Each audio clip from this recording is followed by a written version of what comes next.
Hello, welcome to the Keep the Fire Burning Marriage Ministry podcast. Yes. So excited because I Right. get to have girl time. My wives are on this episode with me. It's going to be so good, you all. Because our topic this evening and during this episode is all about what do wives want in a marriage? What are some of our needs, our desires? Now, here's a caveat and a general disclaimer. We can't speak for all wives, but we can certainly share some of our experiences, some of the things we've learned, some of the things we need, That's right. want, are learning, things of that sort. So I'm really excited. And I've got some really cool friends with me. Shamona is on the line as well on this show. And then also Hi. as well. So they'll tell you a little bit more about themselves. But as you all know, Trey is here. I know I said this is like what Good wives evening, want everybody. in marriage. Absolutely. But Trey Well, is here. I'm excited to hear what you all have to say. I know it will be a lot, but hey, let's get it. Let's get it on. Let's get it on. So Trey gets to just listen, you all. He gets to just listen. He gets to not interrupt. That's right. It's hard. It's hard out here. He gets to listen, and then we'll bring him back onto the show at the end, and we'll see what some of his takeaways are for the conversation. Sound good? Awesome. Well, let's get started. Well, I'm going to start with want Shamona and Arletha to just take a few seconds and just introduce themselves. Shamona, why don't you start? And then Arletha, tell us a little bit about you all. Okay, my name is Shamona McDaniel. I am the wife of Adrian McDaniel. We have been married for 23 years. We've been together, I think it's 25 years that we've been together, but married 23. I am a teacher, a basketball coach, a mother. That's really just about it. Like I'm a good friend. I love my people, the people that I love, I'm very loyal to, and just excited and nervous to be on this podcast.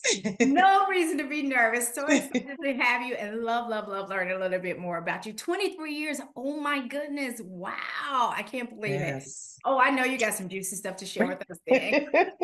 Arletha, tell us a little bit about yourself.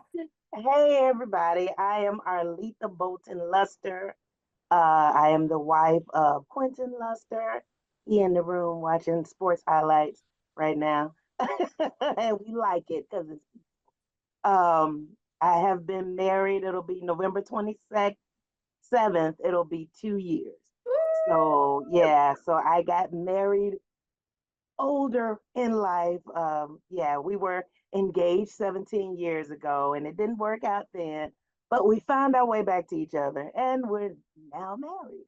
I am an educator. I do public relations for a school district out in the south suburbs. I've been there about 20 years and I'm just a happy-go-lucky kind of person. So yeah, that's a little bit about me. Well, congratulations. 2 years, newlyweds. Love Yes, your congrats. perspective. It's still new. Wow. Love it. What a great love story. So super thrilled to have both of you all. So let's jump into it. Let's start at the beginning. Let's talk about what were a few of the top attributes on your list for what you wanted in a marriage. Let's start with Arletha and then Shimon, why don't you jump in? Well, I was a kid that came from a two-parent household, so I just knew marriage, and I thought my mom and dad were the greatest examples of doing it. So I wanted to get married at 17. I just knew that I would find somebody at 17, 18, and then they'd whisk me off my feet, and I'd be a wife, and I always wanted 12 kids, and that never happened. Every year, Lord, send him. Lord, where is it? Lord, really, Lord? That's For real? real. Every year, it was like, oh, Lord, you finna play me again? And then I had a baby when I was 35. So I did a lot of stuff so late because I was mad. And I said, Lord, I'm gonna do it and I'm gonna do it my way. And I had a baby, but all things worked together. And then at 48, I got married. So, 18 to 48, I was begging. About 45, I was like, I don't want no more. And here he comes. So that's how it works. When you take your mind off of it. And Shamona, what about you? Let's start at the beginning. What were some of the top attributes on your list for what you wanted in marriage? Honestly, because we got married so young, I can't even say that I knew. Um, I was in my final year of college when Adrian and I met and started dating. It was really like the final second half of the year, so the second semester. Um, we started dating, and I just knew I liked him. We were working together. I had a job outside of college at this point. I had stopped playing basketball, and I just knew I liked him. And then, surprise, I get pregnant, um and then uh I had in my mind, I was like, I don't want him to just propose because I'm pregnant. It was that thing when you're young and you like, no, I don't want it because of that. And, of course, I wanted to be with him. He proposed.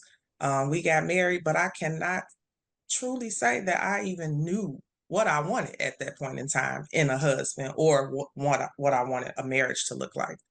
I love that you both highlighted that you wanted to be married, but not necessarily thinking about what I want from a husband or what I want in a marriage. Because I think that's common among women, to be honest with you. I probably, if I, I'm transparent, I really thought about it. Like, yeah, I want to be married. That's what we're taught. You want to get married. You're going to grow up. You're going to get married. But not necessarily, well, what do I want in a husband? What do I want in a marriage? What does that look like?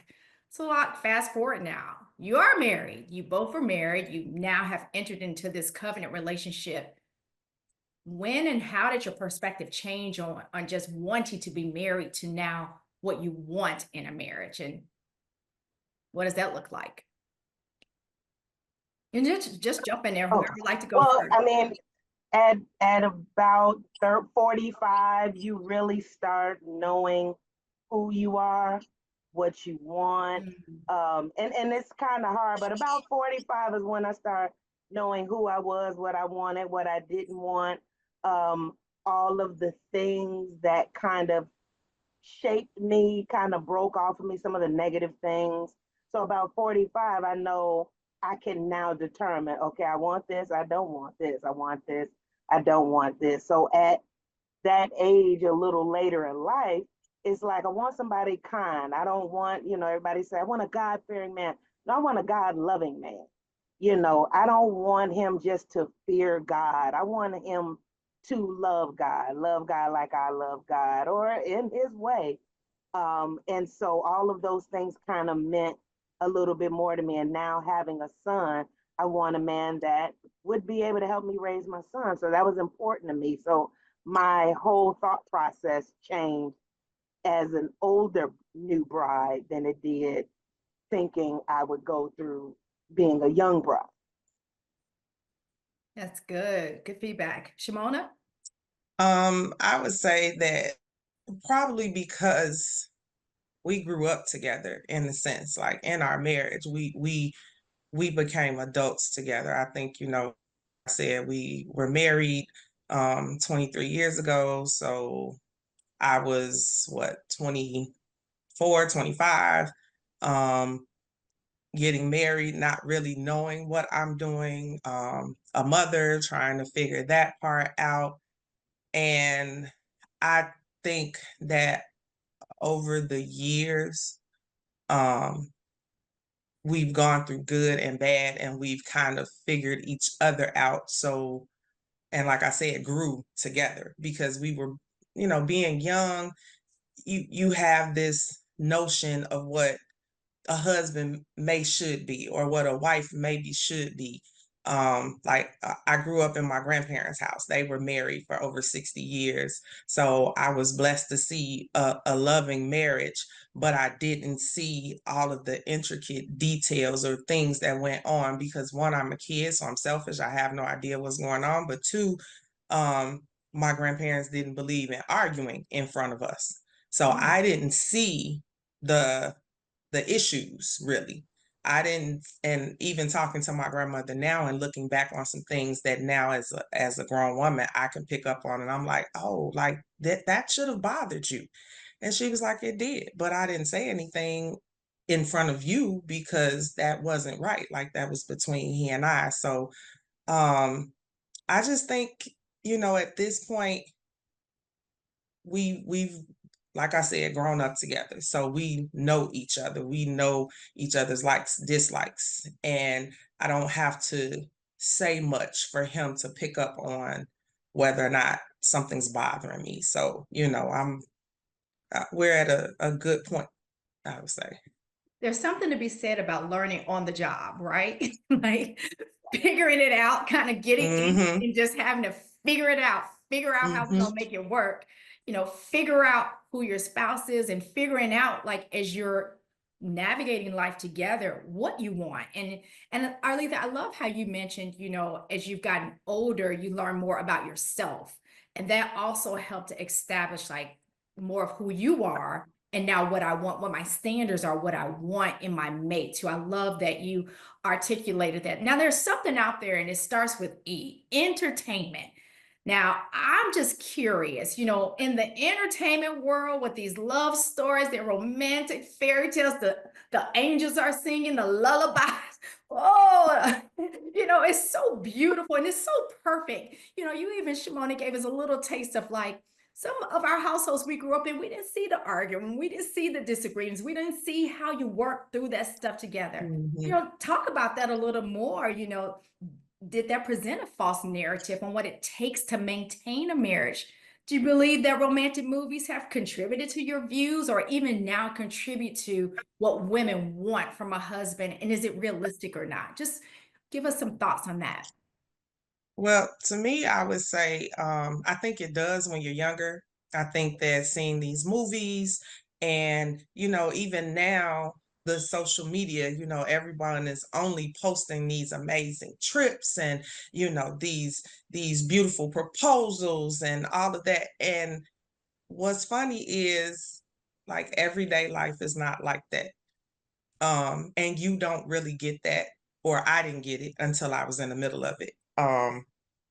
Adrian, when we were dating, was very romantic. He was very attentive. And not to say that any of that necessarily stopped, but life happened.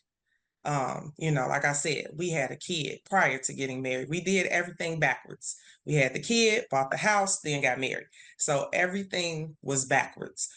So we put ourselves in a lot of stressful situations, which I think changed us from who we were when we were dating to who we were as husband and wife. And so that kind of like, I guess it was almost like a car screeching, like, oh, wait, wait, wait. This is not what I thought it was going to be. But, we were working at it. Yeah. But as a kid, as a young girl, I don't know if I really would have thought that marriage would be what it is. You look at it completely differently when you're younger, and like I said, based off the Hallmark movies and social media, it's completely different. Perfect endings. Happiness. Everything solved in 2 hours. Yes, It and would it's take us 2 perfect. hours to solve this, or In Right. 2 hours. a 30-minute episode. It don't solve. And that's kind of what I thought just growing up. I thought it would, because my parents didn't argue either. I never saw them argue. They just, my parents had 10 kids. So it was a lot of love in our house with everything we did. So, I always thought they were a Hallmark movie. My daddy was really quiet, but my mother was, I always say she was the muscle in the operation, but my daddy was like the quiet brains. So I would see it, and to me, that was beautiful because on Friday he would bring the kids a toy, but he would bring her his check and lay it on the table. And he would always say, make it work, girl. And that was Hallmark for me. Cause I'm like, oh, they give you money. And I'm like, yes. And I mean, looking at my dad be a husband first, because I mean he was a husband first, And then he was an amazing dad. It was very well, I was aware that he was a husband first. And she was his wife first. And then she was our mom. But they were a Hallmark movie for me. So I always looked to that just to see, okay, what is the man gonna do? He's gonna come in and, he's gonna give me um, kids and all of this stuff. And at 48, I love what my husband does. He comes home every day from a hard day's work, and that is exciting for me. I like when he look exhausted. I don't know why.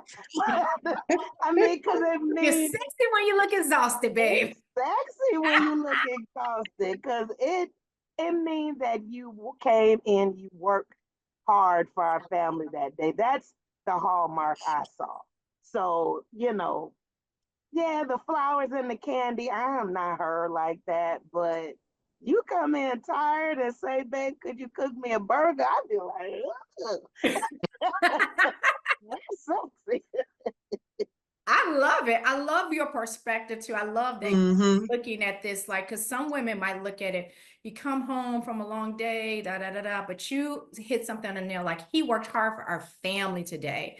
So just you having that appreciation of your spouse, I think is so awesome, and seeing it from that perspective is super cool. Now we're gonna just have some additional conversation and hone in on some key areas. I've heard over the years some feedback from a variety of wives. So I'm really excited to have this conversation, and I can't wait to hear what you all think. One of the areas I want to talk about that I think is a need for wives when they are married is emotional support. I got to be honest with y'all. When I was a kid, I didn't hear the terms emotional support. That wasn't taught to me. I've learned more about emotional support, emotional intelligence as an adult. But I'd be curious to know, how does emotional support show up for a wife in a marriage? You all have kids, you have families. Tell me a little bit about why you think that's important and how that shows up. I think my thoughts on it have kind of morphed over the years. In the beginning, I thought it was, the hugging and the holding and, just making it feel all better. But now it's the listening, the understanding of it, being able to have a hard conversation and we still be okay afterwards. Um, I think there were moments in our marriage that were rocky, and some of it was because I just expected him to know that. I didn't necessarily communicate my needs earlier in our marriage. And just like a man, if things are a little difficult, I'm not asking. I'm just hoping you're gonna get over this and leave me alone and we'll be okay moving forward. So he wasn't gonna ask, but um I now know, being older in age, having gone through over 20 years of marriage, that I had to tell him what it was I needed and tell him how I needed that to look and him to truly understand that. And so now I come home from a long day and he and I can talk about what frustrated me. Or sometimes just to know I don't really want to talk. I just want to sit here and watch TV and decompress. There's nothing for us to talk about right now, but it's been a long day. Just, let me be. Um, it's the handling something when he sees that I'm completely frazzled because of the 50 things that are on my plate. And he just like, nah, baby, I got this. I'm gonna take care of that. Or I come in and, he's like, I'm cooking today, so I'm gonna cook this or I'm gonna cook that. And I'm like, oh, thank you. So the emotional support is not it's not what I thought it would be in my 20s, that what I'm seeing or what I want from him in my 40s. I love a couple things that you honed in on. One, he's not a mind reader. So I guess none of our husbands are mind readers. I don't know. Arletha, is your husband a mind reader? No, okay, He's all not right. But even a then reader sometimes. not a mind reader, but you also hit something on the nail that I thought was interesting about paying attention, though. So being able to kind of like really study you so that, over time, as you all have grown together, he can kind of pick up where he can support you. And he doesn't necessarily need to ask you. And maybe, as you've grown together, you don't also need to tell him, like, babe, I need you to cook dinner today. It is nice that he goes ahead and does that without you having to ask. So there's this balance, right? There's this balance of sometimes I definitely need to communicate because he's not a mind reader. He's got a whole bunch on his plate too.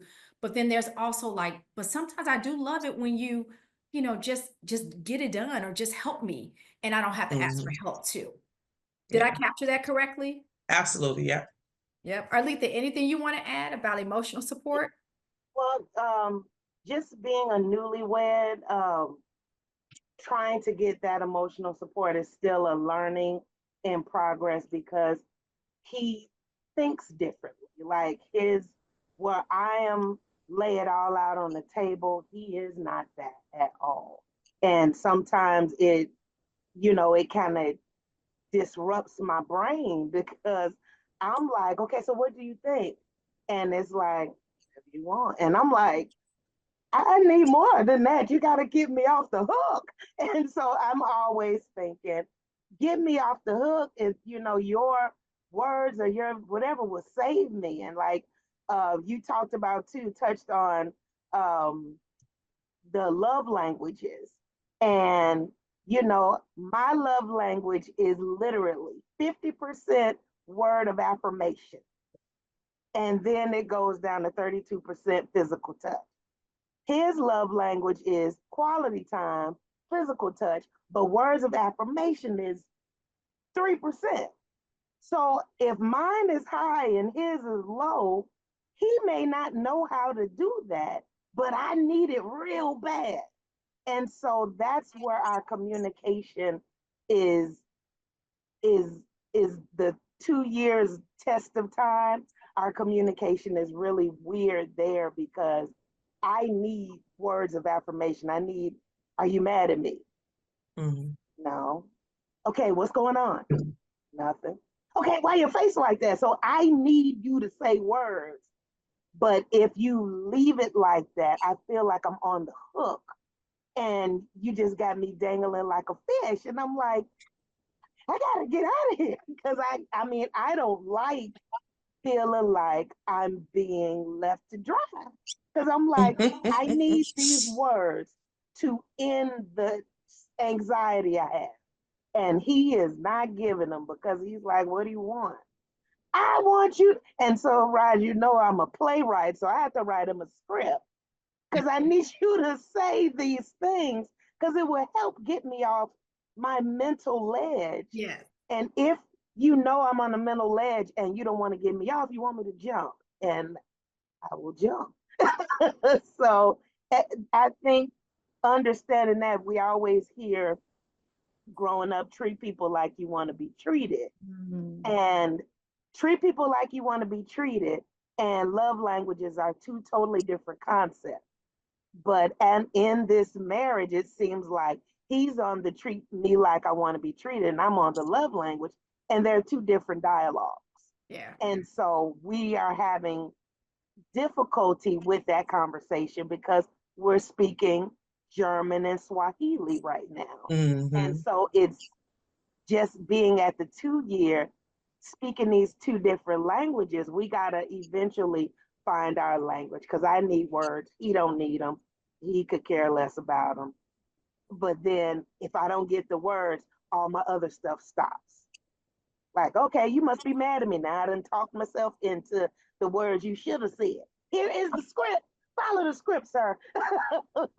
So yeah, that's kind of where I am with it. The communication needs to be not treat me like you want to be treated. Treat me like I need to be treated. Don't Yes. don't make up nothing because what you making up is wrong. And that's a good point because I think that, some men aren't big talkers. And so you've got someone who has a love language of words, and I'm not a big talker. So, how do those two come together? But one of the things I will say, and I know this is something I've learned in my marriage for both myself and my husband, is that sometimes you have to do things that you're not necessarily comfortable with doing or that don't come natural to do. But you have to Mm-hmm. learn how to do it because it is going to resonate for your spouse. So, what I'm hearing is like, I'm gonna need my husband to grow in an area that's not necessarily natural or even his Mm-hmm. love language. And that's gonna appeal to other women too. It's like I need for you to understand how I'm wired, and I need for you to study me enough and work at meeting my need in a specific area of which I'm naturally wired. Yeah, and that part is hard because men look at these conversations, in my opinion, men look at these conversations as punitive, not something that's solution oriented. And I've learned that even just talking to my male friends that I have, you know, just through the coaching world that I'm really close with. When you try to have a conversation with a man about something that you don't like or that they've done wrong, they're going to immediately shut down. So it's almost like you have to pick your battles and choose your words.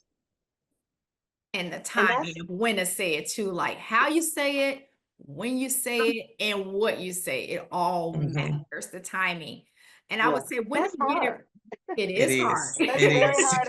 It is. It's like playing double dutch. It's like you digging your potatoes because you don't know when a good time is because you don't want to rock the boat necessarily when everything is cool. But then when you're in the height of everything, you don't want to, make a mistake and go so hard that you say something you don't mean. Right. So it's double dutch. It And is. it's growing together. I think it also goes to growing together. Like it takes time, it takes prayer, it takes wisdom in knowing what conversation to have and when and how to have them. It takes looking at yourself too, because there's going to be areas you're going to have to work on too. It's not just, one-sided, but it can be done. I'm 21 years in, Shamona's 23 years in, so just got to keep working at it. Right. Yes. It's good. It is hard. This is good stuff, though. This is communication. Communication is a big piece of the puzzle. And I'm glad we're talking about this because, in general, wives, a lot of women, we probably talk a lot. I think I've even heard that statistic. How many words do we use compares to how many words men use? Like on average, it's a lot different. So they're already coming to it with a deficit. They don't. They're already coming into the equation with the Yeah. deficit. Yeah. So keep that in mind as well. So, all right. So we talked a little bit about, communication. Let's talk about the day-to-day grind. Let's talk about how you need your husband to show up in the day-to-day. I think we started to hit on it, that communication, like filling my love tank after a long day of work. He still got to fill your love tank or no? Yes. Yeah, he does. You don't get off the hook. No, he ain't getting off the hook. But just because, but it's in different ways. Like I don't feel like I'm high maintenance at all. Like I guess growing up I was such a tomboy. Um Most of my friends were boys. I'm real easygoing with a lot of things. So filling my love tank, just like I said earlier, could just be, you listening to me because I've had a long day at work. And not necessarily like we talked the other night that sometimes he tries to figure out when I'm venting and when I want his opinion. So like us talking and him knowing the difference in that, because sometimes I don't want you to tell me that you think I might have been wrong. Sometimes I just want you to listen. Like we can probably have that conversation about me being wrong later on. But right now, I need to vent. I need to get it out. I need you to let me. And so sometimes that is filling my love tank. And then, like I said, sometimes he kind of knows like what might be getting on my nerves at the house. So it might just be that I want you to cook, or it might just be I want you to wash the dishes. Like, I really don't feel like having to deal with any of that right now. It's been a long day at work and a lot of stuff has happened.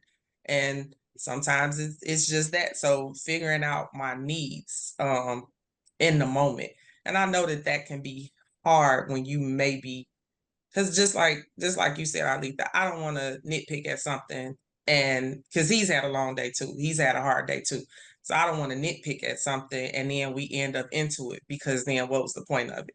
Like, I really want to relax in time at home. But yeah, I still expect him to figure out a way to make me feel loved, even if it's just like we never leave the house without giving each other a kiss. We never walk in the house and haven't given each other a kiss. Um, whenever we leave the house, it's, have a great day, baby. I love you. We're gonna say all of that before we leave the house. Mad, happy, whatever, it's gonna happen every single time. So those are some of those non-negotiable things that I still expect, whether he mad, whether it's been a long day, whatever. I need that. I call it a connection point. Like, how are we connecting? I need to Mhm. connect with you because we spend the majority of our time at work apart from each other. So when we come home, how are we still being intentional to connect? Arletha, what about you? What is you started to share a little bit early, but anything else you want to add? Um, just I mean, with my love tank, like my love tank is, and I'm a boy mom, so having a son is so weird because you raise them to be one or two things, very affectionate, they just kind of stand. And my son is a little bit of both. So, my husband is not, he's affectionate. However, his affection it sometimes feels kind of like it's different. And I love how his affection works. His affection is cutting the grass and making sure the grass has perfect lines in it. And if the lines don't match up, then and so I'll always be like, "Ooh, babe, the grass has lines." And so I'm weird. So I mean, so my love tank is weird stuff like that. However, a lot of just being in a marriage 2 years, he thinks he's filling my tank up with what I need, and sometimes is what he want to fill the tank up with is Yeah, strawberry lemonade, yeah. and and I need chocolate, and he's filling my tank up with strawberry lemonade, and I'm like, I don't want strawberry lemonade, but I gotta take the fullness of it because he's proud that he gave me something, but it's not at all what nourishes me. So I have to figure out a way to turn it in my head.